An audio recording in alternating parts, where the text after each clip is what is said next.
ভালো আছেন আসলাম সাহেব? জি ম্যাডাম, এই যে যা জমি টমি দেখতেছেন সবই আপনার নামে কেনা হয়ে গেছে। আচ্ছা, ওই লোকটাকে?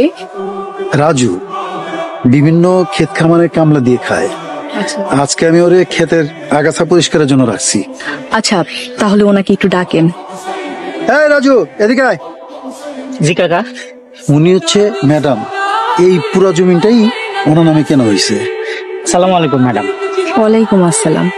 আপনার কি কোনো সমস্যা? না তো ম্যাডাম, কোনো সমস্যা নাই। তাহলে আপনি নিচের দিকে তাকিয়ে আছেন কেন?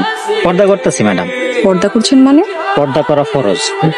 আল্লাহ তাআলা নারী পুরুষ দুইজনকে পর্দা করতে বলছেন। নারীদেরকে বলছেন তোমরা তোমাদেরকে ঢেকে রাখো, পুরুষদেরকে বলছেন তোমরা তোমাদের দৃষ্টি সংযত রাখো। তাই নারীর জন্য যেমন পর্দা করা ফরজ, পুরুষের জন্য দৃষ্টি সংযত রাখা ফরজ। আপনি আমার জন্য বেগানা নারী, তাই আপনার দিকে তাকাইতেছি না, কিছু মনে করেন না ম্যাডাম। এই রাজু, তোর কি মাথা খারাপ হয়ে গেছে? উনি আমাকে ম্যাডাম, তুই কারে কি কস? উনি ঠিকই বলেছেন আসলাম সাহেব। আমরা নারীদের পর্দার বিষয়ে কথা বলি, কিন্তু পুরুষের পর্দার বিষয়ে এড়িয়ে যাই। অথচ দুটোই দরকার। রাজু সাহেব, আপনি এখন যেতে পারেন। আচ্ছা আসলাম সাহেব, উনি কি বিবাহিত? এই কথা কেন জিজ্ঞেসেন ম্যাডাম? ও তো বিয়ে করে না ম্যাডাম, করবো কেমনে? গরিব মানুষ। ওর বাপে যখন ছিল অবস্থা ভালোই ছিল, এখন তো পেট চালাইতে কষ্ট হয়, বউ চালাবো কেমনে? আপনাকে এখানে নিয়ে আসার কারণ কি জানেন? আমি রাজু সাহেবের বিষয়ে জানতে চাই। রাজুর ব্যাপারে জানে কি করবেন ম্যাডাম? আমি ওনাকে বিয়ে করতে চাই। আপনি এসব কি করতেছেন ম্যাডাম?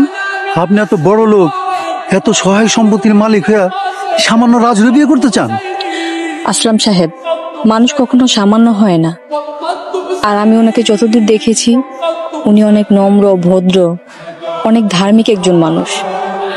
সত্যি কথা বলতে আমি মনে মনে ঠিক এরকমই একজন মানুষ খুঁজেছিলাম। আপনি ভাইবা বলতেছেন তো ম্যাডাম? হ্যাঁ, আমি ভেবেই বলছি। কিন্তু এই বিয়ে তো সম্ভব না।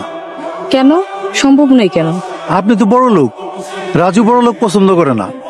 বড় লোকে কি সমস্যা? তা জানি না। আচ্ছা ঠিক আছে, তার যদি বড় লোকে সমস্যা হয় তাহলে আমি গরিব হয়ে যাব। এইসব কি করতেছেন ম্যাডাম? আমি তো কিছুই বুঝতে পারতেছি না। সেটা কালকেই বুঝতে পারবেন। আপনি তাহলে এখন আসেন। জি ম্যাডাম, আসসালামু আলাইকুম। ওয়ালাইকুম আসসালাম। আসসালামু আলাইকুম কাকা। ওয়ালাইকুম আসসালাম। কি রে রাজু, আজকাল না তোর টাকা দেওয়ার কথা, টাকা কই? দিতাছি। এটা তুই কি দিতেছস? তোর কাছে টাকা পাবো 1 লাখ, আর তুই আমার মাত্র 1000 টাকা দিলি? হ্যাঁ দেখ রাজু, আমার লগে কিন্তু তোর টাল টিপেটি করা চলবো না। আপনি তো জানেন কাকা, আব্বা বাইচা থাকতে তো আমাকে এত অভাব ছিল না। আব্বা মরে যাওয়ার পরে আমি এখন দিন আনি দিন খাই। একদিন কাম করলে 3 দিন কাম পাই না। আমার নিজেরই চলে না, ঋণ পরিশোধ করুন কেমনে? এটা তোর মরা বাপের যে জিগা, তোর বাপে টাকা না দিয়ে মরলো কেন? দেন কাকা, আমার মরা বাপরে নিয়ে কিছু কইবেন না। আপনি টাকা আমি পরিশোধ করে দিব।